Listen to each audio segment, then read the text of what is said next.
Les folles histoires du gang des kids. La véresse de terre qui grillait au soleil. D'habitude, un ver de terre, ça vit dans la terre. Oui, mais ça c'est d'habitude, parce que nous allons vous raconter l'histoire d'une véresse de terre, c'est la femme du ver de terre, qui sortait tout le temps de terre pour se faire bronzer. Ça ne sert à rien de se faire bronzer, car quand on vit sous terre, le bronzage ne se voit pas. Mais la véresse aimait tellement lézarder au soleil qu'à force de s'exposer, elle devint toute rose, puis rouge, puis elle commença à griller et à fumer comme un steak dans une poêle. Évidemment, elle avait mal, mais elle ne voulait pour rien au monde retourner dans la terre pour se protéger.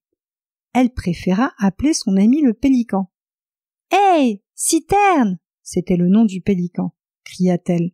« Pourrais-tu me rendre un service et jeter plein d'eau sur ma peau brûlée ?» Le pélican était bien occupé à astiquer son grand bec avec une de ses palmes. Mais il accepta volontiers d'aider son ami la véresse qui souffrait. À 2 battements d'ailes de là, il y avait un lac où Citerne alla charger sa poche d'eau en ouvrant largement son bec.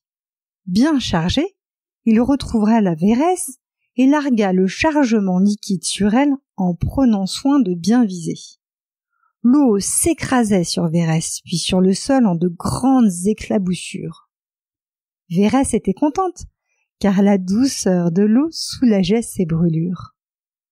Toute la journée, Citerne fit des rotations entre le lac et Véresse. À force d'eau, une mare profonde se forma. Véresse aurait dû se trouver au fond de l'eau, mais ses brûlures avaient créé d'énormes ampoules qui agissaient comme des bouées, si bien qu'elle flottait. C'était bien agréable. À un moment, elle dit à Citerne qu'elle avait suffisamment d'eau pour soulager ses brûlures et la chaleur du soleil.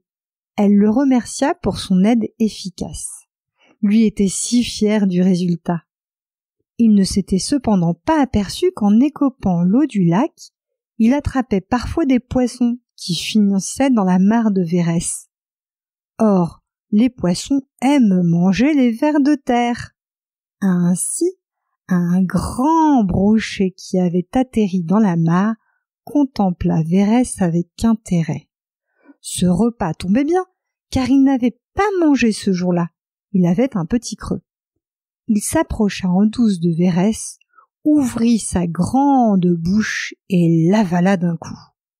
Le brochet était heureux, car un si beau ver, ça faisait longtemps qu'il n'en avait pas dégusté. Il avait certes un petit goût de brûlé, mais il était bien bon malgré tout. Dans le ventre de brochet, Véresse n'était pas très contente. « Sale poisson !» se dit-elle. Elle réfléchit. « Comment puis-je sortir de là ?» Elle ouvrit de grands yeux et aperçut dans l'estomac une arête de poisson qui dépassait. Véresse y appuya une de ses ampoules qui explosa bruyamment, résonnant comme une cloche dans la tête du brochet. D'étonnement, il ouvrit grand sa bouche. Un nuage de fumée puant en sortit.